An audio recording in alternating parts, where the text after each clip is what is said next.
Hi! In today's video, pag-uusapan natin kung ano yung mga expectations versus reality kapag nagtrabaho kayo dito sa Hong Kong. Kaya ang video ito ay para sa lahat ng mga aspiring applicants, mga applicants na gusto talaga magtrabaho dito sa Hong Kong. Panoorin ninyo ito guys, ang video nito hanggang sa matapos.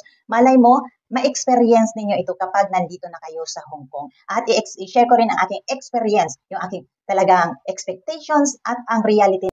Make sure mapanood niyo ang video ito mula umpisa hanggang matapos para naman hindi na kayo ma-surprise kung ano yung madatnan ninyo dito sa Hong Kong. Noong nag-apply tayo, excited na excited talaga tayo. Gustong-gusto na talaga natin na magkaroon ng employers, nagmamadali, di ba? Kasi gustong-gusto na natin magtrabaho dito sa Hong Kong. Malaki daw ang sahod. Okay, totoo po yun na malaki ang sahod dito sa Hong Kong. That is reality. At noong ikaw ay in-interview, ginawa mo na ang lahat, binigay mo ang lahat-lahat. Ayan. At yun, luckily, natanggap ka ni employers. Yung na-interview ka, sinabi sa'yo, halimbawa, ang sinabi sa'yo na dalawa lang sila mag-asawa ang iyong alagaan at may 4 na taong gulang na anak. Example lang yon. Yan ay expectations. And then, nung ikaw ay pumirma na ng kontrata, nag-report ka na sa tie-up agency dyan sa Pilipinas, nakita mo ang iyong kontrata. Yun nga ang nakalagay. Yung mag-asawa at saka yung 4 na taong gulang na anak. Tuwang-tuwa ka naman. Ayun, pumirma ka kaagad kasi yun talaga ang nakalagay sa kontrata.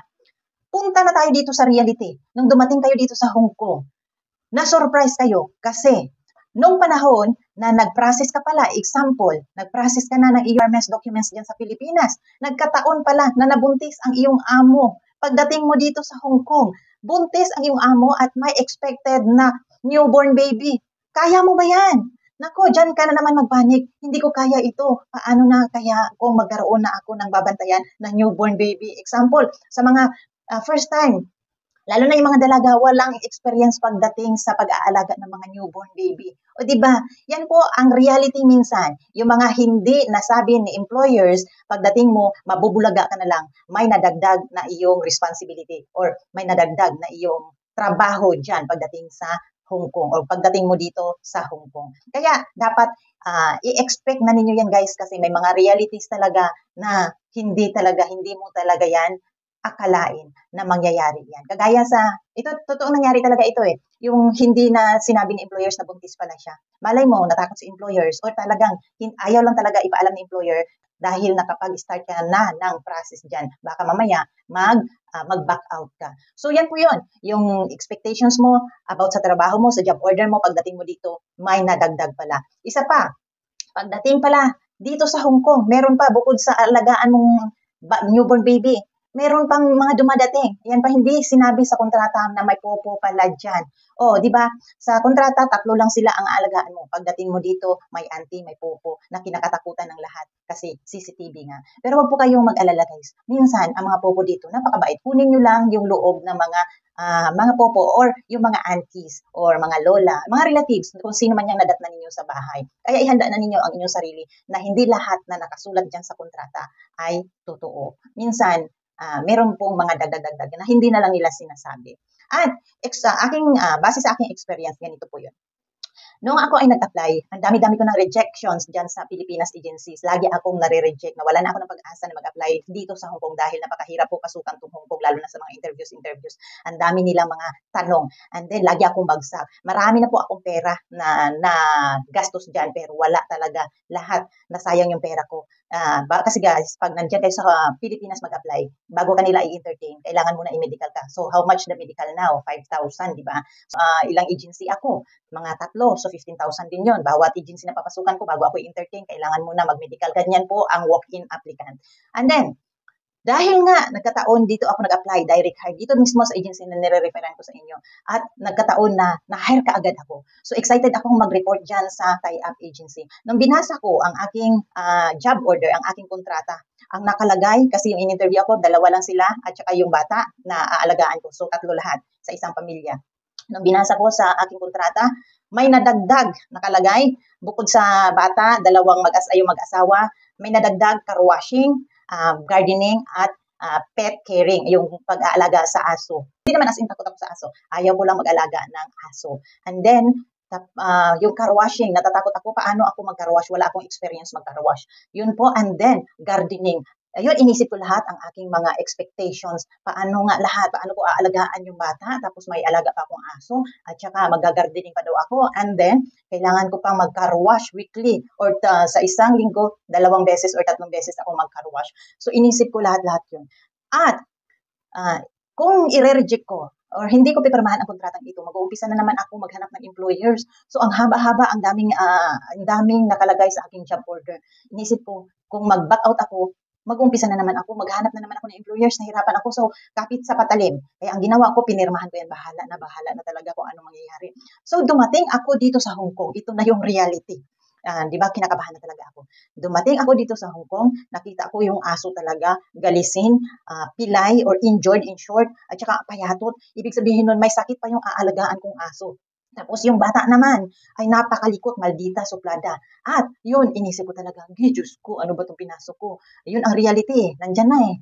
At yung car washing, magka-car-wash ako, medyo malaki-laki yung yung parang RAV4 dyan sa Pilipinas, malaki-laki yung, so ang liit ko, paano ko aakyatin yung bubong, hindi naman pwede kasi, yun kaya, kapag nagka-car wash ako sa mall pa talaga, nakakahiya, di ba? Yun po yung mga reality dito, wala nang hiya-hiya. At magka-car wash ka, walang gamit na tubig, kailangan ng punas-punas. Hindi car wash po yun, linis-linis. Sa halip na nilinisan ko ang kotse, lalong nagdumihan, lalo na ang salamin. So, yun po yung mga reality dito, guys. Kaya para-paraan kung paano ninyo lilinisan yung imposibleng lilinisan. Ay, Diyos ko, nakakatakot. At ito pa ang nakakatawa, dahil nakalagay sa aking kontrata ay may gardening. Hinanap ko ha, ito yung reality na nakakatawa, hinanap ko yung saan ang garden dito. Sabi ko, okay na rin kasi magtatanim-tanim na lang ako kasi may gardening naman. Sabi ko, paano nagkakaroon ng gardening dito? Ano naman to, flat or condo naman to? Baka nasa rooftop. Sabi ko, nasa 22 floor ako, paano nagkaroon ng rooftop? May 50 floor pa, akit ako sa 50 floor. Tinanong ko ang aking employers, ma'am, sir, saan po ako mag-gardening dito? Sabi niya, gardening, water the plants only. Sus, Ginoo, 3 paso na ang liliit, yung parang baso lang natin yung inuman ng kape. Yun po ang gardening sa kanila. So, di ba, kapag pala nahinindian ko yung aking kontrata, tinitingnan natin expectations natin, mga in-expect natin na mahirapan talaga tayo pagdating dito sa Hong Kong. Guys, malaki pala kung nag-back out ako, malaki pala ang aking sinayang. Kasi wag po minsan kayong tumingin kung ano yung mga nakasulat. Minsan ang nakasulat sa kontrata, hindi totoo. Kagaya sa sinabi ng employers ko, nilagay nila yung lahat ng mga job orders ko, kung ano yung mga nandyan. Tinatry nila kung talagang willing ba talaga ako. Minsan, ganyan ang ginagawa nila. Sabi ko, sir, akala ko kasi ang laki-laki ng gardening. Kasi napanatag ng loob ko sa kanila, kaya nakipagkwentuhan ako sa kanila. Sabi nila, hindi, water mo lang yan, araw-araw, ganyan-ganyan. O so, di ba, wag po kayong tumingin, o wag po kayong masyadong mag-expect, baka mamaya humindi kayo sa trabaho, or di kaya pagdating ninyo, nag-expect naman kayo na ang ganda ng buhay ninyo, pero magkaiba pala. So, ang expectations ko na ang dami-dami kong trabaho dito sa Hong Kong pala, akala ko hindi ko kaya. Pero, ang reality, kayang-kaya ko ang trabaho dahil hanap-hanapan mo lang ng paraan yan. Diskarte lang po kung paano mo mahanapan ng paraan, paano ka makapag-survive sa trabaho na iyong pinasok. Huwag po kayong gi-give up kaagad. Kagaya sa may mga alagang aso, ito po ang reality. Napakahirap lang kapag meron kayong alaga dahil ibababa ninyo yan araw-araw. Required talaga yan. Sa employers na alam ko, yung ibang mga, ayan, sa employers ko at saka sa ibang mga kaibigan ko na nag-aalaga ng aso, required po na araw-araw binababa ang aso kasi gusto po nilang i-walking-walking yung aso para maging healthy.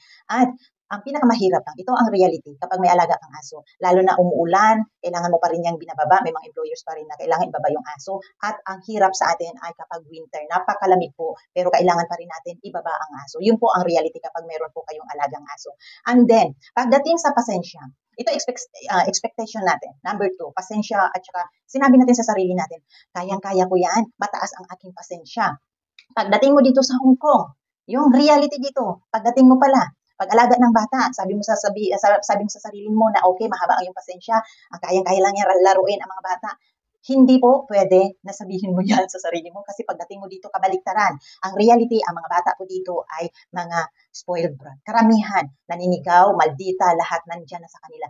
Mauubos talaga ang iyong pasensya.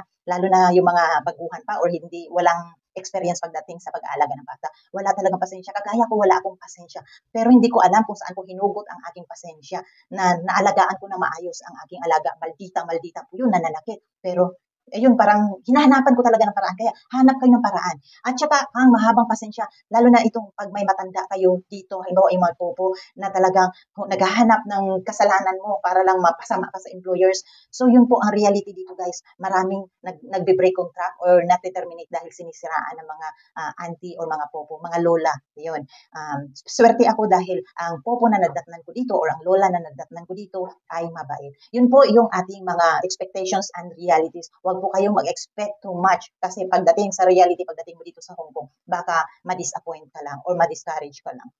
So meron pa, inisip mo na okay yung madatnan mo. Pagdating, inisip mo nandiyan sa Pilipinas ka pa, okay madatnan mo, meron ka sariling kwarto, at saka, ayun, pag may sariling kwarto, meron ka talagang sariling toilet or di kaya washroom. Pagdating mo pala dito, wala lahat. Ang hirap po ng kalagayan kapag wala kang sariling kwarto at wala kang sariling toilet kasi hihintayin mo sila kung kailan matapos. Kailangan mauna sila. Yun.